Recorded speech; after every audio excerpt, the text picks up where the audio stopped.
Je suis virologiste. J'étudie les mécanismes de défense naturelle de nos cellules contre les virus. Les virus sont des parasites intracellulaires. Pour se multiplier, ils ont besoin d'entrer dans les cellules de notre organisme et de détourner certaines de leurs fonctions. Mais nos cellules sont capables de détecter leur présence à l'aide de protéines qui jouent le rôle de sentinelles. Celles-ci vont prévenir les cellules avoisinantes du danger en envoyant un messager appelé interféron. Ainsi prévenus, les cellules voisines vont se préparer à combattre le virus en produisant des protéines antivirales. Avec mon équipe, c'est ce que nous essayons de comprendre. Comment tout cela fonctionne dans le cadre de l'infection, par exemple, du virus de la grippe ou du virus SARS-CoV-2, responsable de la pandémie de Covid-19. J'ai réalisé mes études à Lyon, dont ma thèse de doctorat à l'unité de virologie humaine INSERM de l'ENS de Lyon. Puis j'ai passé 7 ans au Royaume-Uni, à Londres, dans le cadre de mon post-doctorat. En 2014, j'ai obtenu un poste de chargé de recherche à l'INSERM et un financement pour créer ma propre équipe de recherche. Je travaille depuis à l'Institut de recherche en infectiologie de Montpellier.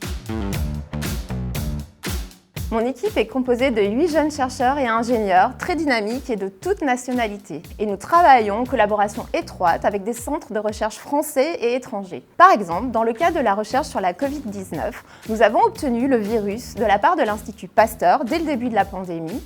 Et depuis, nous travaillons en collaboration avec un groupe de chercheurs américains pour identifier les gènes régulant sa multiplication. Bref, être chercheur, c'est tout sauf travailler tout seul dans son coin.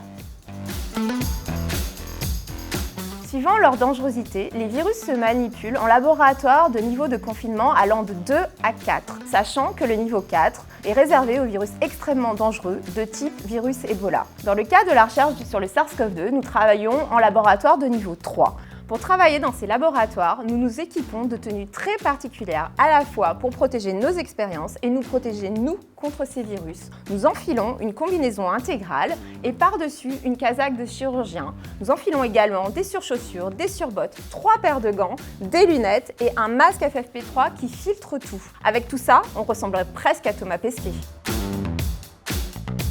Oui, nous trouverons petit à petit, nous disséquons les mécanismes empêchant la propagation des virus. Et nous espérons qu'à terme, nos recherches permettront de développer de nouveaux traitements antiviraux. Mais au fait, pourquoi toutes ces questions? Tu ne serais pas un peu tenté par le métier de chercheur, toi?